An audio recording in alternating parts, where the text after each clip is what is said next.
the number you said was you've reduced your water use down to 20% of what you were using before. Is that right? So I only use 1/3 of my water rights.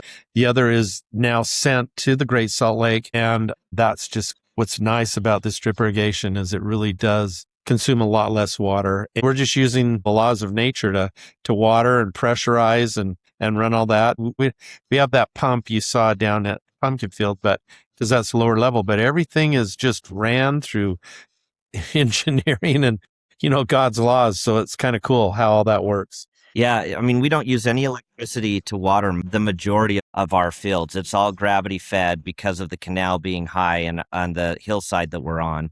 And even then, even the whole canal, there's no pumps. It's completely gravity fed all the way down here to Brigham City, Perry, Willard, where we're able to then use that water into our crops. And it's all engineered. When we put in the drip systems, they handed me a book and they've done all the pressure compensation, wherever we need to do a pressure reducing station. They've calculated the thickness of the pipe and how far it's going to run and gallons per minute and all these things. And it's just magical how it all comes together. Yeah. So I was talking with a friend this morning about the Great Salt Lake, and she brought up, agriculture. And I said, Taggies, they're doing this really cool thing.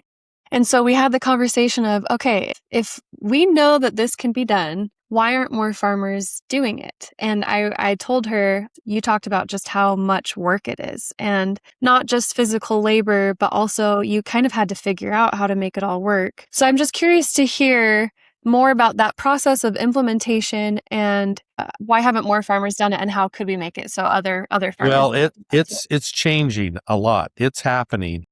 Yeah. So again, there's government grants through the USDA and the Farm Service Agency specifically tailored to conservation. And so that's the grant my dad got to be able to put in the drip system. They help design it. They help provide the funding.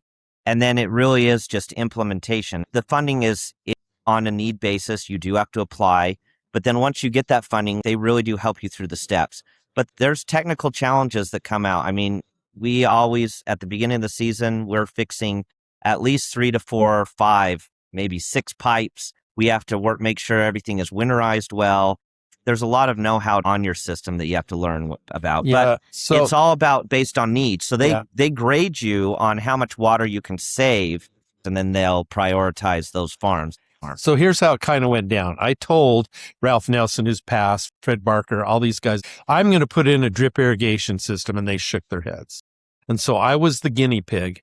They watched me do it. They gave me 2 years, and then they're all running in there, getting signed up. And so now I'm on call 24/7 to handle anybody question. Hey, my filter won't backflush. Hey, I don't know why I'm not getting enough head pressure. Hey, what's wrong with this solenoid? And so Chad and I troubleshoot every farmer. I help put 3 of them in, or even more. And so we've kind of been the on-call people that anybody wants to troubleshoot. We're really good at it now. We can answer really any question.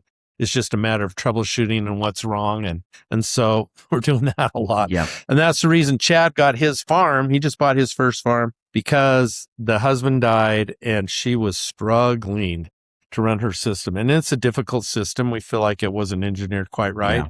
But he's got it totally under control now, and his trees look gorgeous. That's right. Yeah. So there's a lot of learning curves and a lot of troubleshooting. I mean, it sometimes I feel like you have to MacGyver to be able to know what's going on. But overall, once it gets working, it saves a ton of water, saves a ton of labor on our part, and is worth those pains.